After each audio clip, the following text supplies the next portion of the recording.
بسم الله الرحمن الرحيم شریفی ثواب ناسودنا مانی انتہائی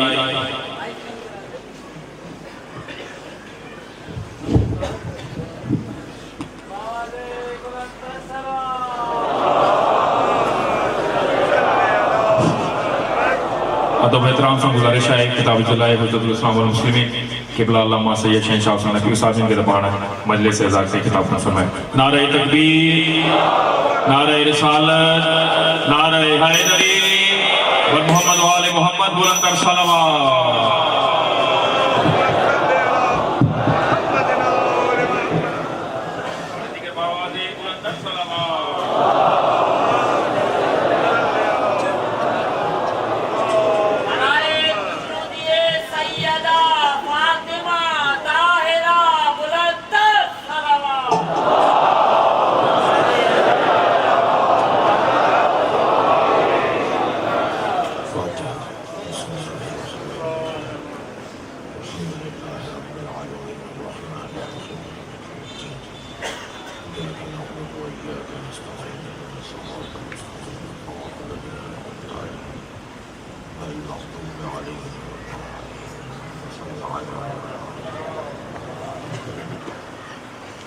اعوذ باللہ من الشیطان الرجیم بسم اللہ الرحمن الرحیم الحمدللہ الذی لا یبلغ مدحته القائلون ولا يحصي نعماءه العادون ولا يعدي حقه المجتهدون الذي ليس لصفته حد محدود ولا نعت موجود ولا وقت معدود ولا أجل ممدود فطر الخلائق بقدرته ونشر الرياح برحمته الصلاة والسلام على الرسول المسدد المصطفى العمجد المحمود الأحمد سیدنا و مولانا و مولا الکونین جد الحسن والحسین معانی ابو القاسم محمد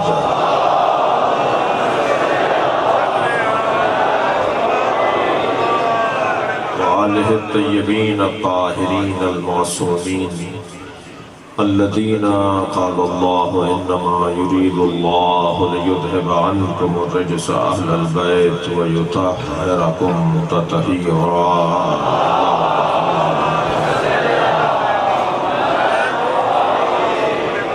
ولعنة الله على أعدائهم أجمعين من يوم عداوتهم إلى قيام يوم الدين أما بعد قال الحكيم في قرآن الكريم بسم الله الرحمن الرحيم وجعلنا منهم أئمة يهدون بأمرنا لما صبروا وكانوا بآياتنا يوقنون صلوات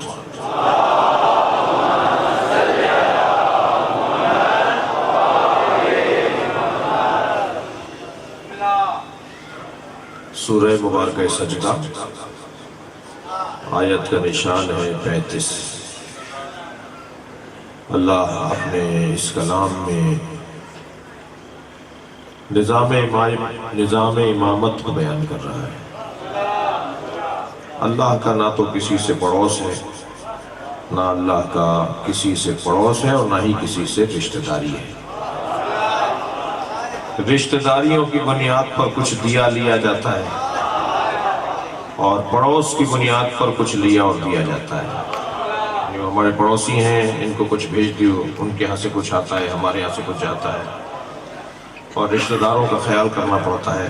اللہ کا نہ کوئی پڑوس ہے، اللہ مکے میں نہیں رہتا جو مدینے والوں کو پڑوس ہو جائے، اللہ کعبے میں نہیں رہتا جو مثال کے طور پر ریاض والوں کے لیے پڑوس ہو جائے، اور یہ ذہن میں ہے کہ اللہ ہر جگہ ہے۔ جب اللہ ہر جگہ ہے تو پھر اللہ کا پڑوس نہیں ہے، اللہ کی کوئی جگہ ہی نہیں ہے اور ساری جگہیں اسی کی ہیں، ہر چیز اس کی ہے، وہ مالک ہے، وہ خالق ہے، مگر اس کا جسم نہیں ہے جو کہیں محدود ہو جائے۔ اور اللہ کا کسی سے کوئی رشتہ داری بھی نہیں ہے.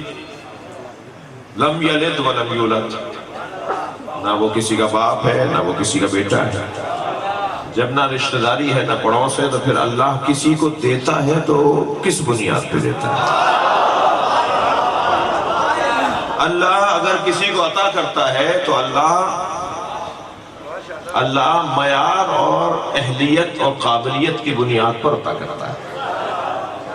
بھائی ہر جگہ ایک ہی آواز ہے کہ میرٹ پہ تقرریاں ہونی چاہیے، میرٹ پہ داخلے ہونے چاہیے، میرٹ پہ تبادلے ہونے چاہیے، میرٹ پہ پارٹی ٹکٹس ملنے چاہیے. ہم بھی 1400 سال سے مجلس اسی لیے کر رہے ہیں کہ نبی کے بعد میرٹ پہ مانگنا چاہیے.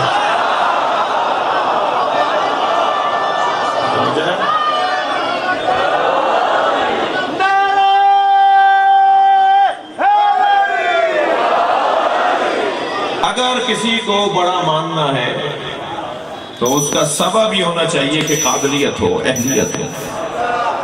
ہم زیادہ بحث کرنے کے قائل نہیں ہیں، اور بحث تو زیادہ لمبی وہاں ہوتی ہے جہاں دلیلیں کمزور ہو. جہاں دلیلیں مضبوط ہو وہاں ایک لمحے میں بحث ختم ہو جاتی ہے. تو جتنا دلیل میری مضبوط ہوتی چلی جائے گی، جتنا میری دلیل مضبوط ہوتی چلی جائے گی، اتنی بحث کی طوالت ختم ہو جائے گی اور بحث مختصر ہو جائے گی. ویسے ہی بات مختصر کرنی چاہیے، لمبی چوڑی بات کرنا بہت زیادہ مفید اور ضروری نہیں ہے. جی ہندوستان میں یوم حسین تھا، اور یوم حسین کا عنوان یہ تھا کہ کربلا نہ ہوتی تو کیا ہوتا.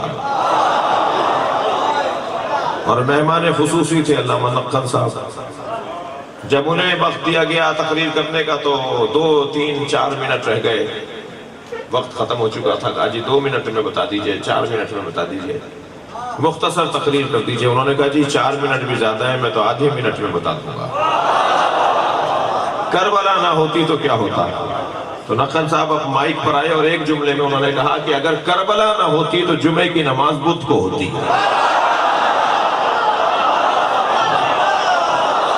صلوات پڑھے ذرا محمد و آل محمد.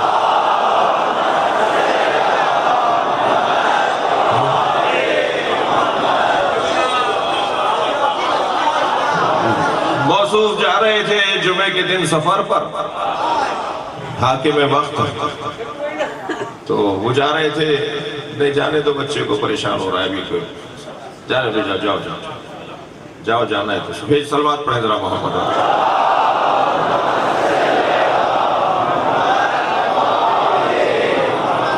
اس سے بہتر اور بلند صلوات نبی کا.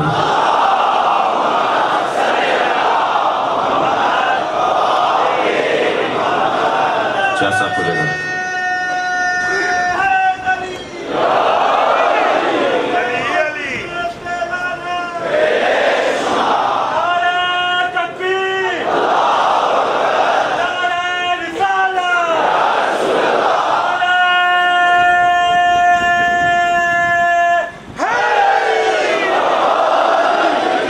نماز کو دیکھا جو ایک ٹانگ پہ کھڑے ہو کے نماز پڑھا رہا تھا، اور ایک ٹانگ اس نے ہوا میں معلق کی بھی تھی، ہوا میں اٹھائی بھی تھی ٹانگ، اور ایک ٹانگ پہ نماز پڑھا. لطیفہ نہیں سنا رہا. کربلا نہ ہوتی تو کیا ہوتا. ایک ٹانگ پہ کھڑے ہو کے نماز پڑھا رہا ہے، ایک ٹانگ اس نے ہوا میں معلق کی بھی ہے. نماز کے بعد ایک نمازی نے پوچھا حضور یہ کیا ماجرا ہے، یہ کون سا طریقہ نیا نکلا ہے. کہنے لگے نہیں میں رستے میں آ رہا تھا مسجد کے لیے تو چھینٹ لگ گئی، پیر نجس ہو گیا، تو نجس پیر علیحدہ کر دیا اور پاک پیر پہ نماز پڑھا رہا ہوں. کربلا نہ ہوتی تو یہ ہوتا. ایک زندہ کو باندھ کے لٹایا ہوا ہے، 40 لوگ صفوں میں کھڑے ہوئے ہیں، پیش نماز جنازہ پڑھا رہے ہیں، اور وہ زندہ پکار کے کہہ رہا ہے میں زندہ ہوں میں زندہ ہوں.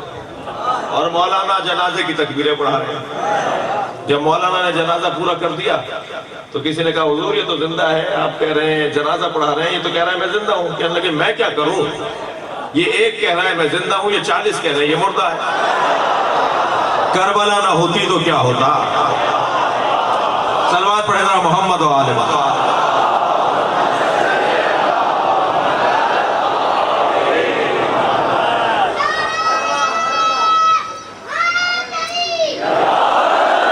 افغانستان میں ایک جنازہ لے کر جا رہے تھے کچھ عرصے پہلے، جہاں جب یہ حکومت تھی خاص، تو جنازہ لے کر جا رہے تھے تو جنازے کو روک لیا گیا کہ یہ کس کا جنازہ ہے ذرا دکھاؤ. دیکھا تو جس کا جنازہ تھا اس نے داڑھی مونڈی ہوئی تھی, کلین شیو تھا.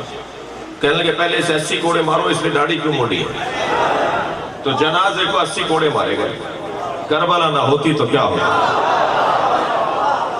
دین کا مذاق بنتا, لوگ دین سے دور ہو جاتے. کربلا نہ ہوتی تو یہ ہوتا کہ دین دہشت گردوں کا دین ہے, امن و آشتی کا دین نہیں ہے. تبدیل ہو کے رہ جاتا سب کچھ. کیوں تاکید کی جا رہی ہے کہ مجلس کرو, جلوس نکالو؟ کیوں مجلس کے خلاف اور جلوس کے خلاف کوششیں کی جاتی ہیں, بند کروائے جاتے ہیں, روکے جاتے ہیں؟ بس سمجھ لو جب تک مجلسیں ہوتی رہیں گی کربلا کی شکل باقی رہے گی. اور کربلا کا ذکر دین کی تحفظ کی ضمانت ہے. دین جیسا تھا جو نبی لائے تھے ایسا ہی محفوظ رکھنے کی ضمانت کو عزاداری کہا جاتا ہے. لہذا میں اپنے سنی بھائیوں سے مخاطب ہوں, عزاداری کسی کو برا کہنے کے لیے منعقد نہیں کی جاتی. ہمارے پاس وقت ہی نہیں ہے کہ ہم کسی کو برا کہیں.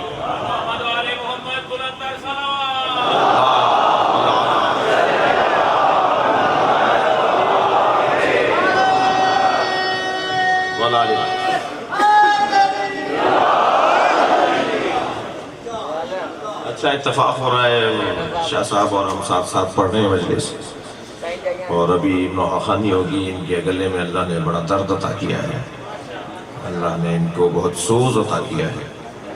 اور یہ مولا حسین کے گلشن کی بلبلیں ہیں. جب بلبل کوکتی ہے نا تو پھر گلشن میں پرندوں میں اضافہ ہوتا ہے. تو یہ جذب کرنے والے لوگ ہیں مولا کی طرف, اہل بیت کی طرف. اللہ انہیں سالم رکھے, ان کو اور طاقت و توانائی عطا کرے. آپ رضا بادشاہ صاحب آپ سب کی حفاظت کے لیے بلند تر صلوات کریں.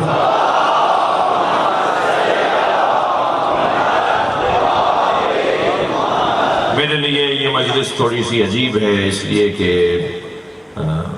میرے میزبان جناب مطار علی شاہ وہ ہمارے درمیان نہیں رہے. 7 محرم کو محبوب علی شاہ کی طرف سے جو جلوس تھا آپ سب کی طرف سے تھا, اس میں حاضر ہوا تھا. تو یہاں بیٹھے ہوئے تھے وہ کرسی پر. اللہ ان کی مغفرت فرمائے. اور خاص طور پہ جام شوروں کی سطح پر, عام طور پر سندھ میں کئی شہروں میں شاہ صاحب کا بڑا کام تھا, بڑی خدمات تھیں. میری آرزو ہے کہ اسی مرحلے پہ ایک سورہ فاتحہ ان کے لیے پڑھ لیجیے, اور 3 مرتبہ سورہ اخلاص. شاہ صاحب سید مطار علی شاہ موسوی بن سید علی نواز شاہ موسوی رحم اللہ من قرأ الفاتحہ. بسم اللہ الرحمن الرحیم. الحمدللہ رب العالمین الرحمن الرحیم. ایاک نعبد و ایاک نستعین صراط المستقیم صراط الذین انعمت علیہم غیر المغضوب علیہم ولا الضالین. بسم اللہ الرحمن الرحیم. قل هو اللہ احد الصمد لم یلد ولم یولد. بسم اللہ الرحمن الرحیم. قل هو اللہ احد لم یلد ولم یولد ولم یکن له کفوا احد. مغفرت کے لیے. اور مہتاب حسین بیمار ہیں, آپ کے ذہنوں میں بھی جو بیمار ہوں, مریض ہوں, پریشان حال ہوں, بے روزگار ہوں, بے اولاد ہوں, مختلف پریشانیاں, مختلف حاجات ہیں ہمارے ذہنوں میں, ان تمام کی برابری کے لیے, صحت یابی کے لیے, مغفرت کے لیے بلند تر صلوات پڑھیں.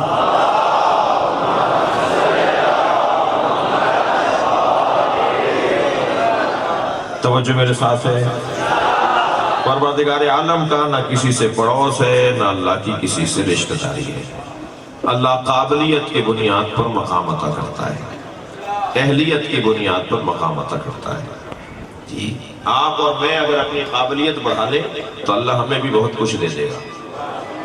صلاحیتوں کو بڑھانے کی ضرورت ہے. یہ جو تشیع کا وزن آپ کے کاندھے پر ہے نا, یہ جو ذکر حسین کی سنگینی آپ کے کاندھے پر ہے, اس سنگینی میں اضافہ ہو جائے گا اگر میں اپنی قابلیت کو بڑھا لوں. اور یقین جانیے یہ ذکر وہ ہے کہ جس کی آرزو کے لیے انبیاء کرام کہتے رہے کہ کاش ہم حسین کے عزادار ہوتے ہیں. بہت بڑا مقام ہے عزاداران امام حسین کا, لہذا اپنی قابلیت میں اضافے کی ضرورت ہے. جتنی میری اور آپ کی قابلیت بڑھتی چلی جائے گی اتنا ہمارا کام بڑھتا چلا جائے گا. جو پتھر سنگین ہوتا ہے اسے اٹھانے کے لیے بھی طاقتور انسان چاہیے. تو میں کیا کروں کہ میں طاقتور ہو جاؤں تاکہ میں سنگین پتھر اٹھا لوں.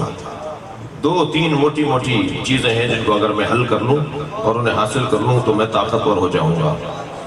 یہ بات میں کئی جگہ کہہ چکا ہوں. زاویہ بدل کر، پہلو بدل کے، اینک تبدیل کر کے کئی جگہ یہ بات کر چکا ہوں. اب یہاں پر بھی میں تبدیل کر کے ایک نئے زاویے سے عرض کر رہا ہوں. اگر کوئی چاہتا ہے کہ اللہ کے دین کی سنگینی کو اپنے کاندھوں پر اٹھائے تو 3 صفتیں اپنے اندر ایجاد کرے. سب سے پہلی صفت یہ ہے کہ شجاع بنے، بزدل نہ رہے، بہادری اپنے اندر لے کر آئے. اور شجاع وہ شخص ہوتا ہے جس کے اندر اعتماد ہو. بزدلی، ویسے بھی علی کے چاہنے والے کو بزدل نہیں ہونا چاہیے اور بزدل کو علی کا نام بھی نہیں لینا چاہیے. بزدل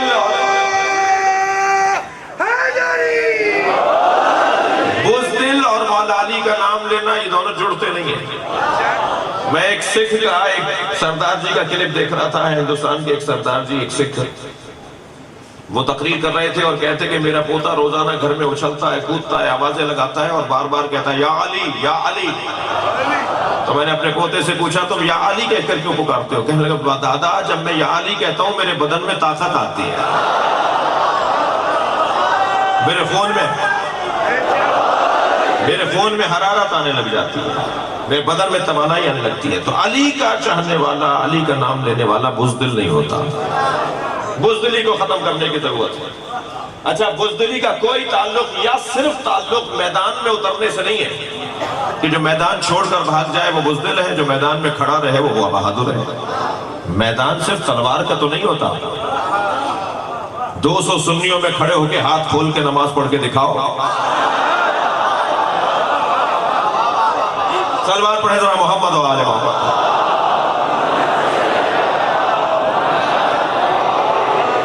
یہ کون سا بہادر ہے؟ یہ کیسا نعرہ حیدری لگاتا ہے جب دیکھتا ہے جیسا ماحول ویسے ہی ڈھل جاتا ہے. مجھے وہ سنی بڑا اچھا لگتا ہے جو لاکھوں شیعوں میں ہاتھ باندھ کے نماز پڑھتا ہے. کربلا میں امام حسین کے حرم میں، امام رضا کے حرم میں وہ ایک سنی کھڑا ہاتھ باندھے نماز پڑھ رہا ہوتا ہے لاکھوں شیعوں کے درمیان. مجھے واللہ وہ بہت اچھا لگتا ہے. اس لیے مجھے اچھا لگتا ہے کہ وہ ہاتھ باندھ کر بتاتا ہے جو دین میں نے سمجھا ہے اس پہ عمل کرنے کی جرت بھی رکھتا ہوں. اور دوسرا پیغام وہ سنی یہ دے رہا ہوتا ہے خبردار لاکھوں شیعوں میں کھڑے ہو کر بھی ہاتھ باندھ کے نماز پڑھنی پڑے تو پڑھ لینا، شیعہ مارتے نہیں ہیں. صلوات پڑھیں گے محمد و آل محمد.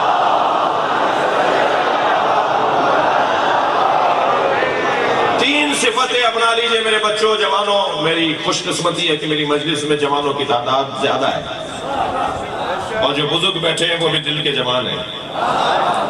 تو 3 صفتیں اپنا لیجئے. سب سے پہلی صفت بہادری، شجاعت. کیا کریں کہ ہمارے اندر بہادری آئے، شجاع بن جائے، بزدل نہ ہو؟ کیا کریں؟ نسخہ دے رہا ہوں. میرے مولا علی کا دیا ہوا نسخہ ہے، میرا نہیں ہے.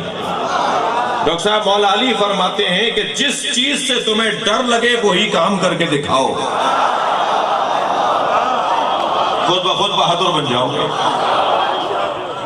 جنگ صفین میں میرے مولا کا لشکر کے سامنے شام کا لشکر، اور یہاں اگر 1000 تھے تو وہاں 2000 تھے، اور وہاں اسلحہ زیادہ تھا، وہاں سواریاں زیادہ تھیں، وہاں سامان زیادہ تھا. مولا کا لشکر تیار ہو رہا ہے. علی نے پہلا خطبہ ارشاد فرمایا. میرے مولا نے خطبے میں ارشاد فرمایا جو سامنے لشکر آیا کھڑا ہے یہ ہمارا دشمن نہیں ہے، اور پورا خطبہ دے دیا اس بات پہ کہ یہ ہمارا دشمن نہیں ہے. تو ایک کھڑا ہو گیا ہمارے مولا کا چاہنے والا، ایک مولا کے لشکر کا لشکری سپاہی، اور آواز دے کر کہنے لگا یا علی یہ ہمیں مارنے آئے ہیں. آپ فرماتے ہیں ہمارے دشمن نہیں ہیں. جملہ سنے مولا کا نہج البلاغہ میں. مولا فرماتے ہیں یہ ہمارے دشمن نہیں ہیں، تمہارے اندر کا خوف تمہارا دشمن ہے.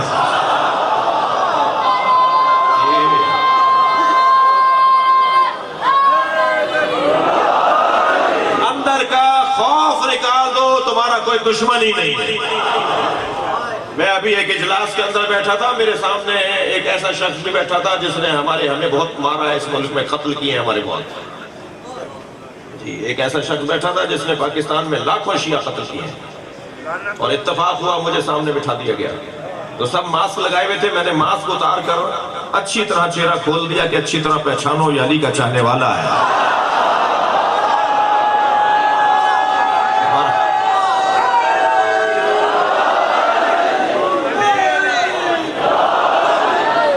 نہیں عزیزان گرامی، علی کا چاہنے والا اور بزدل ہو جائے، کبھی اگر پھر بچوں اور جوانوں کو نسخہ دے رہا ہوں، کبھی کسی افسر کے سامنے چلے جاؤ، کسی ایسے بندے کے سامنے چلے جاؤ جس کا روب تم پر پہلے سے ہو، اور وہاں جا کے بیٹھو اور دل کی دھڑکنیں بڑھنے لگیں، تو زیادہ پریشان ہونے کی ضرورت نہیں ہے، صرف ایک لمحے کے لیے سیدہ سے توسل کرو، ایک لمحے کے لیے رابطہ اپنا بی بی سے، بی بی آپ کا نوکر ہے، یہ بی بی آپ کا نوکر بیٹھا ہوا ہے سامنے، یعنی میں اس کا بی بی آپ کا نوکر، میں اس کے سامنے بیٹھا ہوا ہوں، آپ یقین جانیے کہ جو طاقت آپ کے اندر آئے گی، یہ ساری روحانی باتیں کر رہا ہوں میں، یہ ساری روحانی باتیں ہو رہی ہیں، یہ کسی کتاب میں نہیں ملیں گی، تجربہ کر کے بتانا پڑے گا، تو یہ تجربے کی باتیں عرض کر رہا ہوں۔ علی کا چاہنے والا اور بزدل، پھر بات تکراری کر رہا ہوں، مجھے معاف کیجئے، مگر بار بار اس زمانے میں کرنے کی ہے۔ ایک صاحب مجھ سے کہنے لگے ہم نے بہت سنی دیکھے ہیں جو شیعہ ہوئے ہیں، میں نے کہا میں نے بہت شیعہ دیکھے ہیں جو سنی ہوئے ہیں۔ کہنے لگے آپ نے کہاں شیعہ دیکھ لیے جو سنی ہو گئے؟ میں نے کہا ہمارے 21ویں گریڈ کے افسران، ہمارے زمیندار، ہمارے وڈیرے، ہمارے سیاستدان جب چاہتے ہیں ہاتھ باندھ لیتے ہیں۔ تمہیں شرمندگی ہے کہ علی کو مانتے ہو؟ سینہ چوڑا کر کے کہو میں شیعہ ہوں۔ ہر دور سے زیادہ ضرورت ہے کہ اپنے مذہب کا اعلان کرو، اور عزیزان گرامی کہہ چکے ہیں، ہم بار بار یہاں بھی تکرار کر رہے ہیں، چہلم کی جلوس اور مجلس کی تیاری کیجئے۔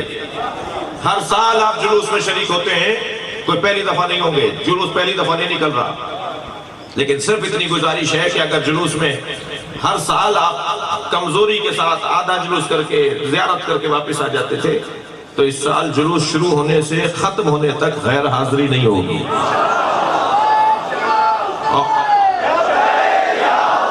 مل کے جواب دے دیں۔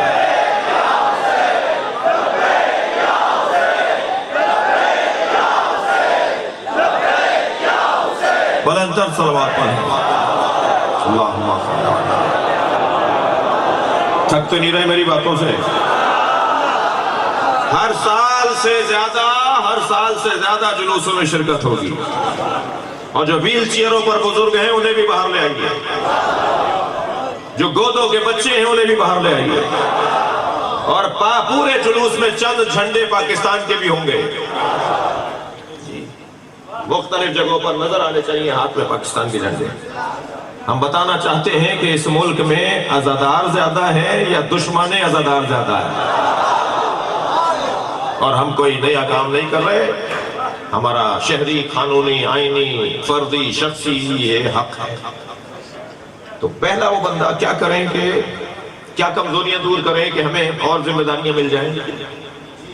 ایک شجاعت، بہادری۔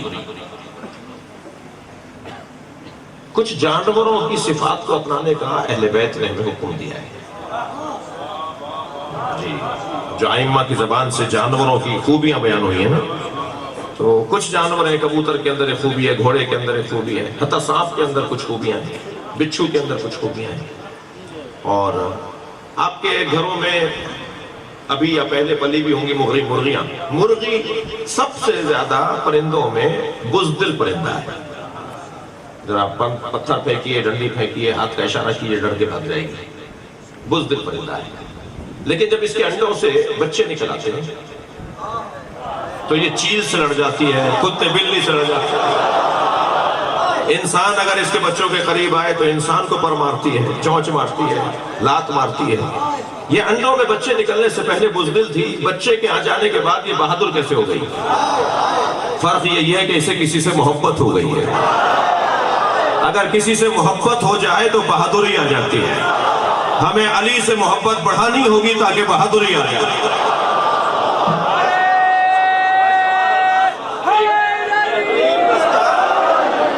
ایک بہترین رستہ محبت ہے علی مولا سے اور اہل بیت سے، جو بہادری کو بڑھائے گا۔ یہ کمزوری دور ہو جائے. دوسری کمزوری بتاؤں، اسے بھی دور کرنے کی ضرورت ہے. وہ ہے بخل، کنجوسی.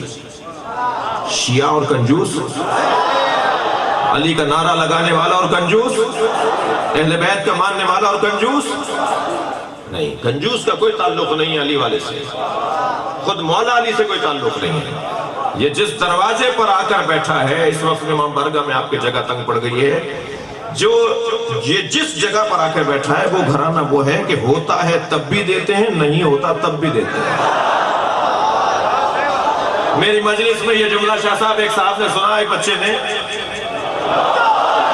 بچے نے یہ جملہ سنا کہ ہوتا ہے تب بھی دیتے ہیں، والذین ينفقون فی السراء والضراء، قرآن کی آیت. یہ گھرانہ وہ گھرانہ ہے جو دارائی میں بھی عطا کرتے ہیں، ناداری میں بھی عطا کرتے ہیں. ان کے پاس ہوتا ہے تب بھی دیتے ہیں، نہیں ہوتا تب بھی دیتے ہیں. تو ایک جوان میرے پاس آیا کہ اللہ مولانا تقریر آپ کی سن رہا تھا، بات سمجھ میں نہیں آئی، نہیں ہوگا تو کیسے دیں گے، ہوتا تو دیتے. میں نے کہا تم دینے والے ہوتے تو تمہارے پاس ہوتا. پہلے سخاوت ایجاد کرو، پھر اللہ تمہیں واسطہ بنا دے گا. پیسے سے کوئی تعلق سخاوت کا نہیں ہے. سخاوت کا کوئی تعلق پیسے سے نہیں ہے. سخاوت ایک جذبے کو کہتے ہیں، چاہے پیسہ ہو یا نہ ہو، اس جذبے کو بڑھانے کی ضرورت ہے. دیکھ لیا آپ نے، یہ دوسری کمزوری ہے جسے دور کرنا ہے. تھکے نہیں ہیں تو بات کرو. تیسری کمزوری جو اہل بیت کے چاہنے والوں کو اپنی دور کرنی ہے، دور ہے تو اور دور کرنی ہے، کمال بڑھانا ہے اس کے اندر، اور وہ ہے تنگ نظری، گھٹن، چھوٹا دماغ، چھوٹا دل. اس کے پاس پیسہ کیسے آ رہا ہے، اس کا گھر ایسا کیوں ہو گیا، اس کے پاس دولت کہاں سے آ گئی، اس نے کار کیسے خرید لی، وہ اس نے ہاتھ میں گھڑی کیوں باندھ لی. تمہیں اللہ نے ایک آڈیٹر بنایا ہے، اللہ نے تمہیں کوئی حساب کتاب والا بنایا ہے، وزیر خزانہ بنایا ہے، نیب کا تمہیں چیئرمین بنایا ہے، جو تم پوچھ رہے ہو کہ اس کے پاس پیسہ کہاں سے آیا. نہیں عزیزان گرامی، میرے مولا سجاد کے ایام ہے، جملہ ہدیہ لے لیجئے. جب میرے مولا سجاد کو معلوم ہوتا تھا کہ اللہ نے کسی کو نعمت عطا کی ہے تو امام سجدہ کر کے اللہ کا شکر ادا کرتا. اہل بیت کا چاہنے والا خوشحال ہو رہا ہے. میرے پاس اگر گاڑی نہیں ہے، کسی بھائی کے پاس آ گئی، کوئی بات نہیں، اس کے پاس آنی چاہیے، مجھے بھی اللہ عطا کرے گا. اپنا دل تو بڑا کروں. چھوٹے دماغ والا شیعہ نہیں ہوتا، تنگ نظر شیعہ نہیں ہوتا. خبردار، مجلسوں سے ہماری تربیت یہ ہو رہی ہے کہ اگر مجلس میں کوئی ہندو آ کر بیٹھا ہے تو پہلے اسے نیاز کھلانا. اگر مجلس میں کوئی سنی آ کر بیٹھا ہے تو پہلے اسے نیاز کھلانا. یہ کون سا کارنامہ ہے، خود نیاز بنائی خود کھا لی. کارنامہ تو یہ ہے کہ انہیں کھلائیں کہ جو مہمان حسین ہے. یہ مجلس میں جو آیا ہے یہ امام حسین کا مہمان ہے. شیعہ امام حسین کی عزاداری کے مالک نہیں ہیں، نوکر ہیں، اور نوکروں کو اپنی اوقات میں رہنا چاہیے، مالک کے مہمانوں کا خیال کرنا چاہیے.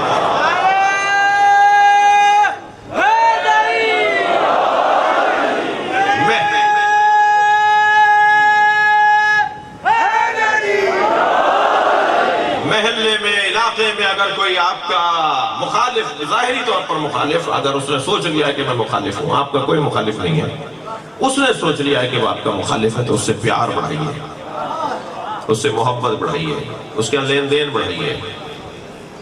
2 گھر بعد کوئی بھائی رہتا ہے، سنی بھائی ہے، اس کے ہاں چیز بھیجیے.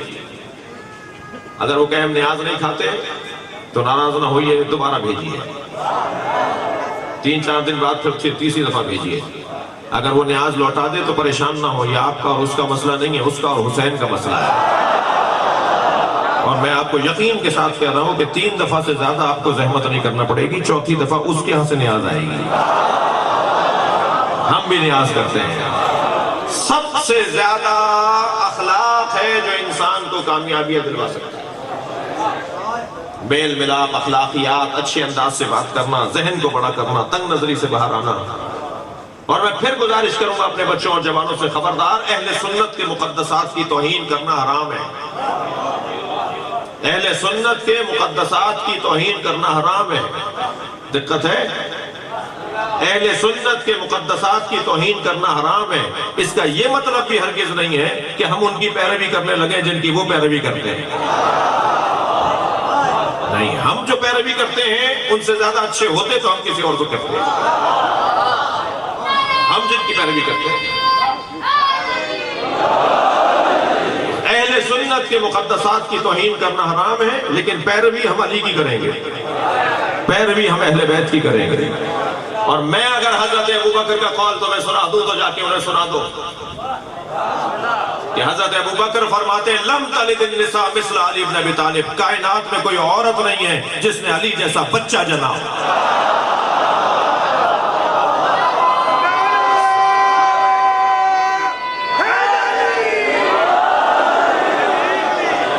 لہذا علی ہے بھائی، مولا علی کے ساتھ کسی کا مقایسہ نہیں ہے، مگر یہ ذہن میں رہے کہ ہم اپنے بھائیوں کے مقدسات کی توہین نہیں کریں گے۔ ذوبوا فی علی کما ہوا ذاب اللہ، علی میں اتنے گم ہو جاؤ کہ علی میں ایسے گم ہو جاؤ کہ جیسا علی اللہ میں گم ہو گیا۔ بھائی میں کچھ کہنا چاہ رہا ہوں، ذرا توجہ کریں گے۔ ذوبوا فی علی، علی میں ایسے گم ہو جاؤ کما ہوا ذاب اللہ، کما ہوا ذاب فی اللہ، جیسے علی اللہ میں گم ہو گیا۔ جی گلاس رکھا ہے یا نہیں کوئی؟ گلاس میں فرض کیجئے آپ دودھ لے لیجئے، تصور کیجئے گلاس میں دودھ، اس دودھ میں اپنی انگوٹھی ڈال دیجئے۔ یہ انگوٹھی جب دودھ میں چلی جائے گی تو اس انگوٹھی کو سوائے دودھ کے کچھ اور نظر نہیں آئے گا۔ باہر رہے گی تو بہت کچھ دکھ رہی ہوگی، لیکن جب یہ دودھ میں چلی جائے گی تو اس کے چاروں طرف اوپر نیچے ایک ہی چیز ہوگی، اور وہ ہے دودھ۔ مثال علی میں گم ہو جاؤ کہ تمہیں علی کا دشمن ہی نظر نہ آئے، علی کا غیر ہی نظر نہ آئے۔ کہاں وقت رہ گیا ہمارے پاس، کہاں وقت ہے علی کے علاوہ کسی اور پہ غور کرنے کا؟ کیا ہم نے مولا کے فضائل سارے پڑھ لیے، سارے بتا دیے؟ نہیں عزیزان گرامی، اپنی قوم کو پیغام دے رہا ہوں، خبردار، حالات عجیب و غریب سے بنائے گئے ہیں۔ جی گھنٹی باندھی گئی ہے ایک ذاکر کے گلے میں، قصہ تو کچھ اور ہے۔ جی قصہ کچھ اور ہے۔ 70 سالوں میں پہلی دفعہ یہ بھی تو ہوا ہے کہ پاکستان میں نعرہ لگا بے خطا بے گناہ حضرت فلاں حضرت فلاں۔ 70 سالوں میں یہ بھی تو پہلی دفعہ ہوا ہے کہ جناب زہرا کو کہا جائے کہ بی بی معاذ اللہ خطا پر تھی۔ 70 سالوں میں صرف یہی نہیں ہوا جو آپ کو نظر آیا، کچھ ہمیں بھی نظر آیا جو 70 سالوں میں نہیں ہوا۔ جی 70 سالوں میں تو بہت، اس سال تو بہت کچھ ہوا ہے، لہٰذا ہم بہت ہی اطمینان کے ساتھ بات کر رہے ہیں۔ یہ پورا کھیل ہے اور اس کھیل کی جڑ تک ہم پہنچ گئے۔ ہم اخبار کی سرخیاں پڑھ کر نظریہ نہیں بناتے، ہم نہج البلاغہ پڑھ کر نظریہ بناتے ہیں۔ خبردار، ہمیں پتہ ہے کہ معاملہ کہاں تک جا رہا ہے، اور جہاں تک معاملہ جائے گا میں ایک جملے میں کہہ دیتا ہوں، ملت تشیع اسرائیل کو تسلیم نہیں کرنے دے گی۔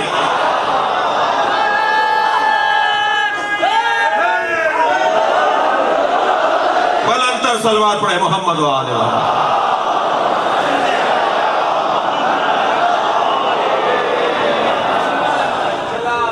اس پہ لبیک یا حسین نعرہ لگتا ہے۔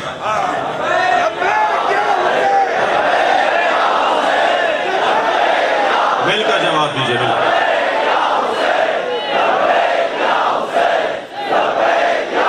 بلندتر صلوات پڑھیں گے محمد و آل اللہم صلی علی۔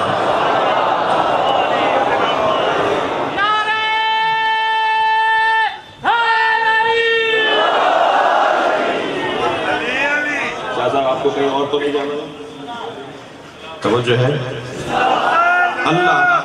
اللہ کا کسی سے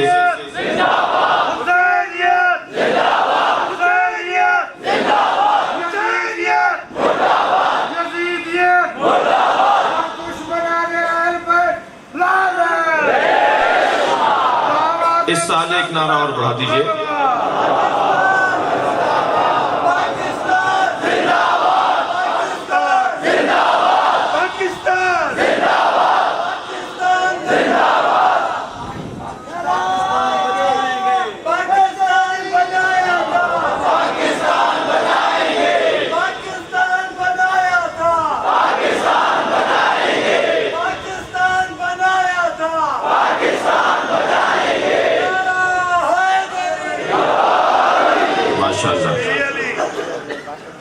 حب الوطن من الایمان، وطن سے محبت ایمان کا حصہ ہے۔ لہٰذا یہ ذہن میں رہے کہ ہم کوئی سیاسی نعرہ نہیں لگا رہے ہیں، اور کربلا سے بڑھ کر تو کوئی حکمت ہی نہیں ہے۔ لہٰذا اللہ کا میں مضمون پر آ رہا ہوں، اللہ کا نہ کسی سے پڑوس، نہ اللہ کی کسی سے رشتہ داری۔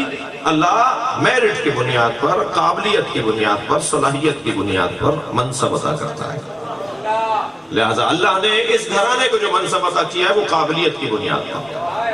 وَجَعَلْنَا مِنْهُمْ أَئِمَّةً يَهْدُونَ بِأَمْرِنَا، ہم بناتے ہیں ان میں سے کچھ کو امام، ان میں سے کچھ کو، جن میں عباس بھی ہے نا ان میں سے کچھ کو امام بناتے ہیں، ان میں سے کچھ کو بناتے ہیں، جس میں عباس بھی ہے ان میں سے حسین کو امام بناتے ہیں۔ صلوات پڑھیں ذرا محمد و آل محمد۔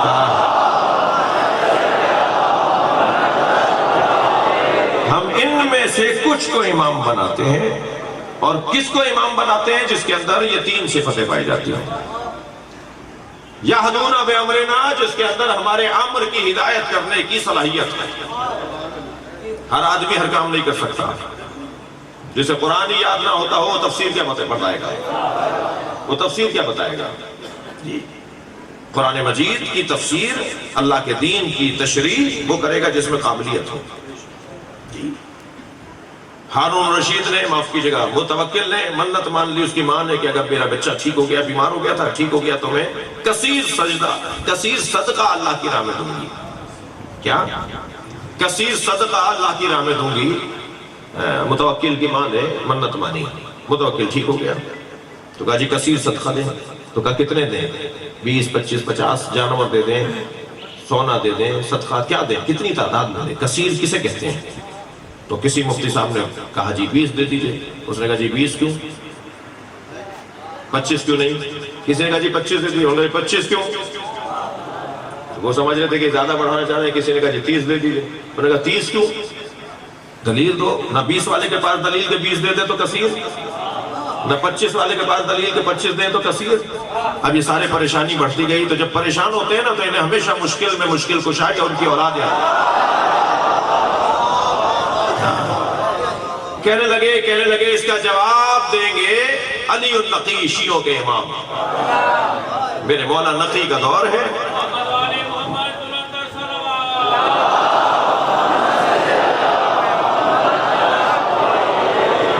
جب امام سے پوچھا گیا کہ منت مانی تھی، منت پورا کرنا چاہتے ہیں، اور منت یہ تھی کہ کثیر صدقہ اللہ کی راہ میں دینا ہے، تو کتنی چیزیں دے دی جائیں، تعداد کتنی ہو؟ کثیر کسے کہتے ہیں؟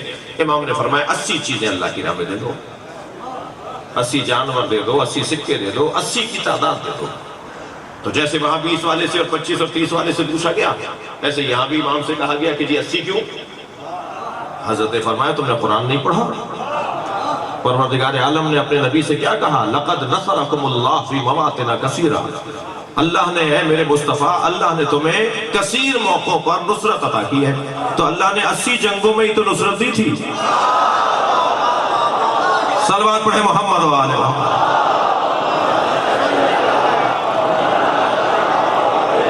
تو سب سے پہلی صفت کیا؟ یہدون بامرنا، جو ہمارے امر کی ہدایت کرنے کی قابلیت اور صلاحیت رکھتے ہیں۔ ہر ایک کے بس کی بات نہیں ہے، ہر ایک کے بس کی بات نہیں ہے۔ ابو ذر غفاری 10 آیتوں کے فقیہ تھے، 6000 سے زیادہ آیتیں۔ حضرت ابو ذر 10 آیتوں کے فقیہ تھے، مولا علی کھڑے ہو کر استقبال کرتے تھے۔ جو 10 آیتوں کا فقیہ ہو، علی کھڑے ہو کر استقبال کر رہا ہے، اور نبی علی کے لیے کہہ رہے ہیں یہ مکمل قرآن ہے۔ مولا علی خود فرما رہے ہیں جنگ صفین میں کہ میں بولتا قرآن ہوں، یہ جو کھالوں پر اٹھایا گیا ہے، جو نیزوں پر قرآن اٹھایا گیا ہے، یہ بولتا نہیں ہے، میں بولتا ہوں۔ جی یہدون بامرنا پہلی صفت۔ دوسری صفت لمبا صبر، دوسری صفت یہ کہ وہ صابر ہوتے ہیں۔ صبر کہتے کسے؟ گریہ نہ کرو، رو نہیں، آنکھوں میں آنسو نہ لانا، یہ صبر نہیں ہے۔ صبر کا کوئی تعلق گریے سے نہیں ہے، مگر ہے تو ہے، یہ ہے کہ جو صابر ہوتا ہے وہ روتا ہے۔ ایام ازا عربی زبان کا لفظ ہے، ایام یوم کی جمع ہے، اور ازا عربی کا لفظ ہے۔ ایام ازا، ازا کے دن، ازا عربی میں کہتے ہیں صبر کو۔ جا کے دیکھ لیجئے لغت میں، ازا یعنی صبر، یہ ایام ازا ہے یعنی صبر کے دن ہے۔ ہم رو کر صبر کرتے ہیں، اگر نہ روتے تو پھر ہم کسی کو مارتے جا کر، ہم کہیں جا کر نقصان پہنچاتے کسی کو۔ ہمارے ائمہ نے ہمیں رونے پر لگایا ہے۔ میری اس مجلس میں کچھ تنظیمی دوست بیٹھے ہوں گے جنہوں نے تنظیمی دور کے اندر کچھ لیکچر سنے ہوں گے اپنے کچھ مفکروں کے، تو وہ مفکر کہتے ہیں رونا مقصد نہیں ہے، رونا ہدف نہیں ہے، کوئی اور مقصد ہے۔ میں کسی اور گھڑے سے پانی پیتا ہوں بھائی، میں کسی اور گھڑے سے پانی پیتا ہوں، میرا ذائقہ ہی کچھ اور ہے۔ اختلاف آپ کو کرنے کا حق ہے، اگر بات سمجھ میں آئے تو لیجئے گا، نہ سمجھ میں آئے تو نہ لیجئے گا۔ میں رونے کو ہدف کہتا ہوں۔ یہ جو مجلس ہو رہی ہے نا جس میں آپ روئیں گے ابھی، اور رو چکے ہیں کچھ دیر پہلے، اور ابھی میرے بھائی نوحہ پڑھیں گے تو آپ روئیں گے، یہ جو رونا ہے نا یہ خود مقصد ہے، خود ہدف ہے، موضوعیت رکھتا ہے۔ کون کہتا ہے کہ رونا مقصد نہیں ہے؟ دلیل دوں گا، دلیل دوں گا۔ رونا مقصد ہے۔ سب سے بڑا مسئلہ معاشرے کا قسی القلبی ہے، سخت مزاجی ہے، دہشت گردی ہے، شدت پسندی ہے۔ معاشرے سے سختی کو ختم کر دیجئے، معاشرہ ترقی کرنے لگے گا۔ معاشرے سے عدم برداشت کو ختم کر دیجئے، معاشرہ ترقی کرنے لگے گا۔ معاشرے میں برداشت کو بڑھا دیجئے، معاشرہ ترقی کرنے لگے گا۔ جتنے ممالک ترقی یافتہ ہیں ان کا بنیادی نسخہ یہ ہے کہ ان کے ہاں برداشت پائی جاتی ہے، تحمل مزاجی پائی جاتی ہے، صبر پائی جاتی ہے، صبر پایا جاتا ہے۔ اور برداشت اور تحمل مزاجی اور صبر کا بڑا گہرا تعلق رونے سے۔ جس کا دل سخت ہوتا ہے نا وہ نہیں روتا، اور جس کا دل سخت ہوتا ہے وہ گردنیں دباتا ہے، وہ لوگوں کو مارتا ہے، وہ قتل کرتا ہے، وہ سفاکیت دکھاتا ہے، وہ ظلم کرتا ہے، وہ زیادتی کرتا ہے۔ کیوں انبیاء کرام رونے کی مشق کرتے تھے؟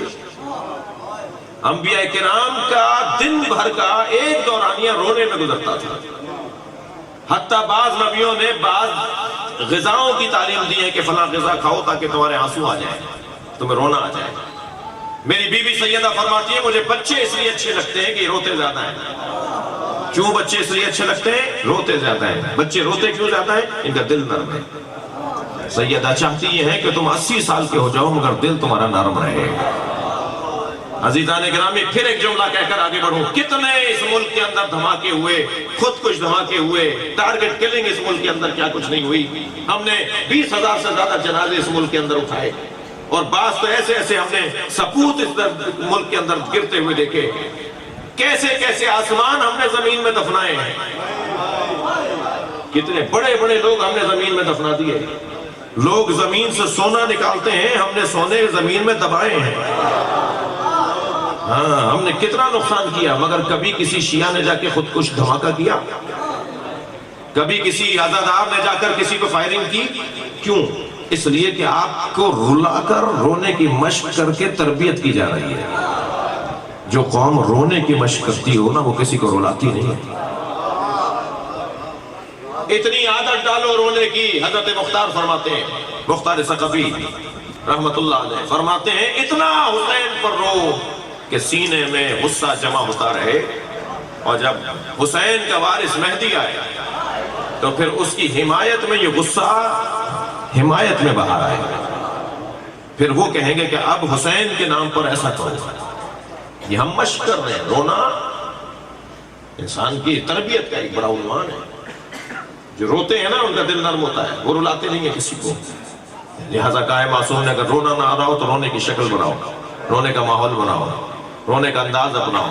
جن کو آنسو نہیں آتے برابر والا رو رہا ہو تو اللہ سے دعا مانگا کرے، یا اللہ مجھے رونا نہیں آ رہا، میرے برابر والا رو رہا ہے، مجھے ایک ہی آنسو کا قطرہ دے دے۔ تو اس مجلس میں اگر ایک قطرہ بھی آنسو کا آ گیا نا، صبر، ایام عزا یعنی ایام برداشت۔ روتا کون ہے؟ جو برداشت کر رہا ہوتا ہے۔ جو تھپڑ مار کے آ جاتا ہے پھر روتا نہیں ہے وہ، جو بدلہ لے کے آ جاتا ہے پھر روتا نہیں ہے وہ۔ روتا کون ہے؟ روتا وہی ہے کہ جو برداشت کر رہا ہوتا ہے۔ لما صبروا وکانوا بآیاتنا یوقنون۔ اور تیسری صفت جنہیں اللہ امام بناتا ہے ان کی یہ ہے کہ وہ اللہ کی آیات پر یقین رکھتے ہیں۔ آپ کو کسی چیز پہ یقین ہو اور دوسرے اس بات کو مان نہ رہے ہو اس لیے کہ یقین نہیں ہے انہیں، تو آپ کی دید ہی کچھ اور ہوگی، آپ کی دید ہی کچھ اور ہوگی. آپ کہیں گے ان کو پتہ ہی نہیں، جو میں دیکھ رہا ہوں یہ دیکھ ہی نہیں. وہ جو دل کی آنکھیں ہوتی ہیں نا، جیسے یقین کہا جاتا ہے، یہ نہ کہنے دو بھائی یہ میری بات نہیں مان رہے، میری بات نہیں سمجھ رہے، انہیں پتہ ہی نہیں ہے کہ میں کیا کہہ رہا ہوں. یقین کی کیفیت ہے. عزیزان گرامی، کربلا میں یقین والوں کا اجتماع تھا، اور کربلا میں حسین مولا کا یقین تو بہت بلند درجے کا تھا. سلام اس سکینہ پہ ہو جنہوں نے اس پورے سفر میں کبھی شکوہ نہیں کیا. کوئی ایک کہیں دکھا دیجئے روایت کہ بی بی نے اپنی پھوپھی سے کہا ہو، پھوپھی اماں معاذ اللہ یہ ہمارے ساتھ کیوں ہو رہا ہے؟ نہیں، شکر کرتی رہی، صبر کرتی رہی.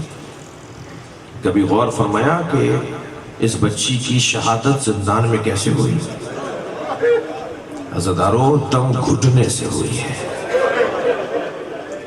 کتنا برداشت کرتی ہے 4 سال کی بچی. اس نے کربلا میں کیسے کیسے منظر دیکھے ہیں.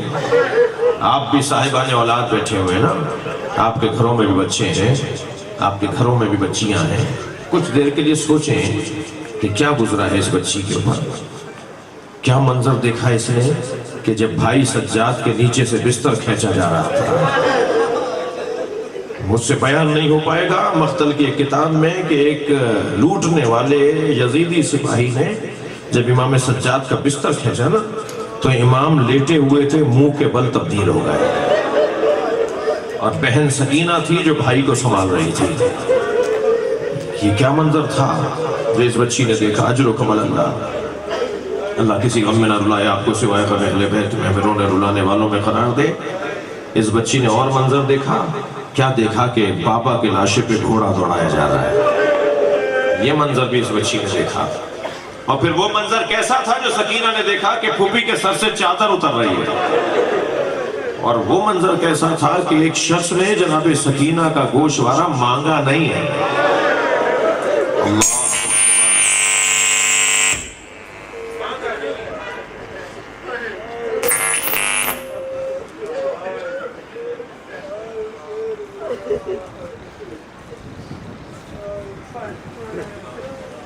جیسا تھا ایسے رہنے دیجئے، تبدیلیاں نہیں کیجئے اس کو.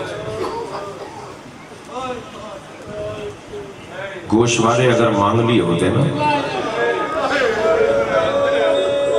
تو یہ کریم حسین کی بیٹی ہے، یہ اتار کے دے دیتے گوشوارے. بی بی سکینہ کا ذکر ہو رہا ہے، شاید اس وجہ سے بھی اندھیرا کیا گیا ہے. سیدہ سکینہ سے کہیں بی بی ہماری مجلس پر ایک نگاہ کرم، یہ آپ کے چاہنے والے آپ پر گریہ کرنے جمع ہوئے ہیں. اجرکم اللہ. عزاداروں، سخت جملے کہنے کا عادی نہیں ہوں مگر ایک جملہ کہہ کے گزر رہا ہوں. جب 11 محرم کو بابا کے لاشے سے اٹھائی گئی نا تو اس کا بیان بڑا مشکل ہے. ایک شخص نے بالوں کی طرف ہاتھ بڑھایا اور ایک شخص نے تازیانہ اٹھایا. جناب زینب کی آواز آئی، سکینہ بابا کا لاشا چھوڑ دو. جو سینے پہ سونے والی بچی وہ بابا کا لاشا مڑ مڑ کے دیکھتی رہی، اور بابا کا لاشا بغیر کفن کے، بغیر دفن کیے ہوئے چھوڑ کے چلی گئی. آپ نے بہت سنا ہوگا کہ بی بی اونٹ سے گر گئی تھی. میں نے پڑھا ہے بی بی کو گرایا گیا تھا. اجرکم اللہ، اجرکم اللہ. جو رونے آئے ہیں اپنی آوازوں کو آزاد کریں گے.